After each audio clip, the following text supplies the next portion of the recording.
पूर्णा तालुक्यातील गौर व गौर सर्कलमध्ये मागील काही दिवसांपासून उद्भवलेल्या तीव्र वीज समस्यांमुळे नागरिक त्रस्त झाले असून या पार्श्वभूमीवर राष्ट्रवादी काँग्रेस पक्षाच्या वतीने महावितरण प्रशासनाला निवेदन देण्यात आले आहे।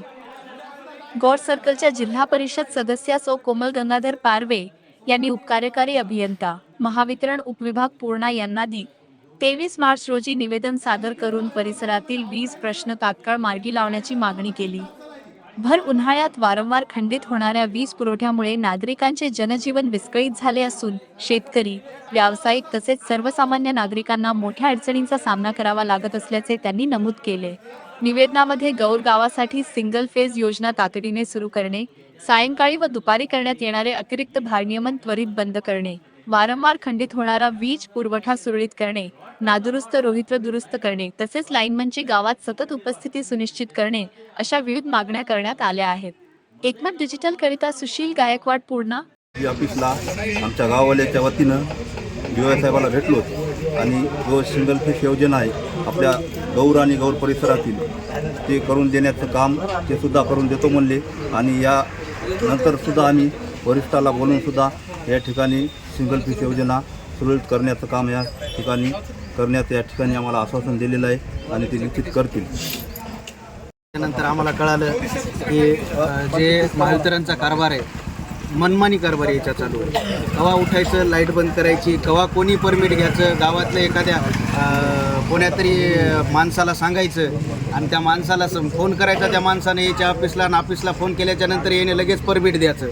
म्हणजे जवळपास जर त्याचा व्हॉट्सअपचा ग्रुप पाहिला महावितरणचा तर 15 मिनिटाला परमिट, 20 मिनिटाला परमिट, अर्ध्या घंट्याला परमिट, जी काही शेतीसाठी 8 तास लाईट देतात त्याच्यामध्ये जवळपास 2 तास ते 2.5 तास लाईट फुल याच्यात चलती, त्या मोटर चलती। म्हणजे शेतकऱ्याची अशी अवस्था झाली की वा तिथं जायचं, त्या स्टार्टरपाशी बसायचं आणि स्टार्टरचं बटनाला फक्त बोट तिथं धरूनच ठेवायचं। कारण काय व्हायला माहिती आहे काय की एकदा मोटर टाकली इकडून थुट्टीतून पाणी बाहेर यायच्या अगोदर त्याची लाईट चालली।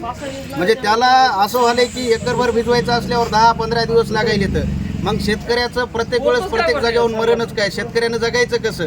मग आणि वसुली तर गावातली अशा प्रकारे करायलेत की बा तुमच्या गावात वसुली नाही, मग आता काय वसुली काय ग्राहकाने यायला करून द्यायची का गावातल्या कोण्या एखाद्या माणसानं वसुली करून द्यायची? यायला पगारी वसुली करायच्या आत, लाईट द्यायच्या आत, याला पगारी कशासाठी भेटायला? त्याच गोष्टीसाठी। आणि वसुलीचा जर हा फक्त बहाणा आहे, यायला काम करायचा कंटाळा आलेला आहे। सगळ्यात मेन हे सुस्तावून गेलेत आपल्या फ्लोअर बसून, बाकी काही नाही। यायला फक्त कारण यायच्या महावितरण कार्यालयामध्ये 24 घंटे लाईट असते, मस्त पंखेला येतात, मस्त बसतात, बाकी यायचं काही नाही राहिलेलं। त्याच्यामुळं आम्ही आता निवेदन दिले, आमचं जे सिंगल फेसचं 1 वर्षापासून प्रश्न प्रलंबित आहे ते प्रश्नसुद्धा यांनी लवकरात लवकर सोडवा। हे कारण दाखवतात की ते शेतकरी पोल राहू देणं, हे शेतकरी पोल राहू देणं। मग शेतकरी पोल राहू देणं तर मग एवढी यंत्रणा करायली काय?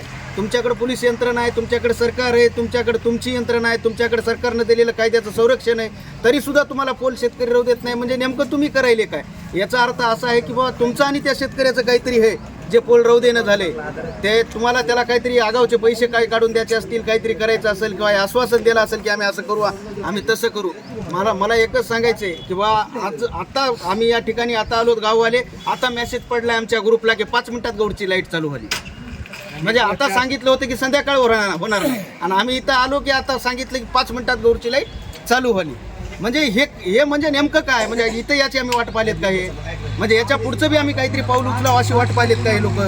आणि जर यायला वाटत असेल तर आम्ही ती सुद्धा पाऊल उचलायला तयार आहोत। कारण लहान लहान लेकरात मच्छर चावायलेत, रोगराई पसरली, काही झालं तर काय हे देणारच काय आपल्याला धतुरा काढून? कोणी काही देणार नाही आपल्याला। आपल्याला दवाखान्यात न्यायचे आपले लेकरं आपल्याला हे करायचे। लहान लहान लेकरं, जन्मलेले लेकरं आहेत, काही रोगराई झाली तर काय होणार आहे? त्याच्यासाठी माझे हात जोडून यांना विनंती आहे आणि ही विनंती शेवटची विनंती आहे। याच्या पुढचं जरा वेगळ्या पद्धतीनं असेल, मग वेगळ्या पद्धतीनं म्हणजे एकदम वेगळ्या पद्धतीनं शेतकरी काय करू शकते? रूमने आणील काय, शेतकरी अवताचे दांडे आणील, फिंडे आणील, काही आणील, ते काही सांगता येत नाही। त्याच्यासाठी ही विनंती हात जोडून आहे। धन्यवाद। जी मॉन्टो कार्लोची कंपनी नावाची आहे ना, त्यांना 24 तास लाईट आहे, 24 तास। आणि आम्हाला जर त्यांना सिंगल फेज द्या म्हटलं, नाही तुमचे शेतकरी आम्हाला देऊ देत नाही आहेत, पोल राहू देत नाहीत, हे फक्त कारणं सांगत आहेत। शेतकऱ्याला जर लाईट भेटत असेल तर शेतकरी काय पण करायला तयार असतो। यांचे अधिकारी आमच्या इथं वेळेवर येत नाहीत, आम्ही स्वतः परमिट घेऊन त्यांची कामं आम्ही करतो आणि पगार ते घेतात, लाखो रुपयाचे पगार। फोन केला तर अरेरावीची भाषा ते वापरतात आणि हे काय म्हणतात की तुम्ही आम्हाला अरेरावीची भाषा वापरायली। आता त्याच्यानंतर जे आमचं डिव्हिजन आहे कुठलं चुडाव्याचं, तिथल्या अधिकाऱ्याला जर फोन केला की बस सर कुणाची परमिट आहे का, लाईट कसं काय गेली, तर ते काय म्हणतात माहिती आहे का, तुम्ही आम्हाला फोन करू नका, तुम्ही तुमच्या लाईनमॅनला फोन करा. आणि लाईनमॅनला फोन केल्यानंतर लाईनमॅन काय म्हणतो, मला 18 गाव आहेत, मला का तुमच्या त्या गहूचंच बसू का. आता जस्ट थोड्या वेळापूर्वी मी DY साहेबांना, DY साहेब का त्याचं नाव मला एक्झॅक्ट माहिती नाही, त्या साहेबांना फोनवर बोलत होतो, तर ते काय म्हणले माहिती का, तुमचं गौरचं असंच लपड आहे काहीतरी. म्हणजे फक्त गौरचंच नाही हो सर, अख्ख्या तालुक्यातला अख्ख्या महाराष्ट्राचं तेच लपड आहे. आणि कारण काय सांगायचं माहिती आहे का, इस्रायलचं युद्ध चालू आहे म्हणे आणि तुम्हाला म्हणून लाईट कमी आहे, आम्हाला गॅस कमी आला, हे आला म्हणून लाईट तयार होईना चालली म्हणले. आता कशाचं काही बी लावायलेत आणि आम्हाला लाईट कमी जायलेत. आता मला सांगा सर, शेतकऱ्यांना करायचं काय, भिजवून करायचं कसं. 1 एकर ऊस भिजवायला जर 9 दिवस लागत असतील आणि ज्या शेतकऱ्याकडे 5 एकर ऊस असेल तर त्यानं काय करायचं काय नेमकं. माझी म्हणजे तुमच्या माध्यमातून एवढीच विनंती आहे प्रशासनाला की आमची लाईट आम्हाला वेळेवर व्यवस्थित करून द्यावा. त्याच्यामध्ये आमच्या मागण्या अशा आहेत, गौर गावासाठी तात्काळ सिंगल फेज योजना कार्यान्वित करावी, सायंकाळची 7:30 ते 9 व दुपारी 12 ते 1 पर्यंतची जी अतिरिक्त लोडशेडिंग केली मनाने, आम्हाला विचारायचं नाही काय ना मनाने, ती तात्काळ यांनी बंद करावी.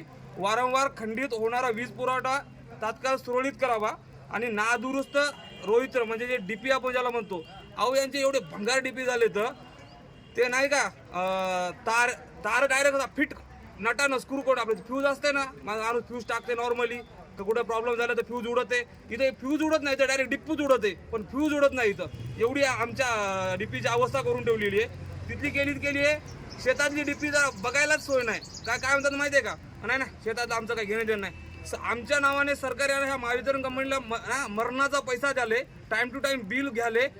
सरकारनं आमच्यासाठी योजना चांगली केली, आम्ही सरकारचा स्वागताचा निर्णय, त्या निर्णयाचं आम्ही स्वागत करू. पण त्या निर्णयामुळे आम्हाला जर काय फायदा झाला असेल तर आम्ही सरकारचे ऋणी राहू. फक्त स्वागताचा निर्णयाचे स्वागत न करता आम्हाला ऋणी व्हायचंय. पण ह्या ह्या महावितरण कर्मचाऱ्याच्या गलथान कारभारामुळं ह्या शेतकऱ्यावरती ही अवस्था आलेली आहे. तरी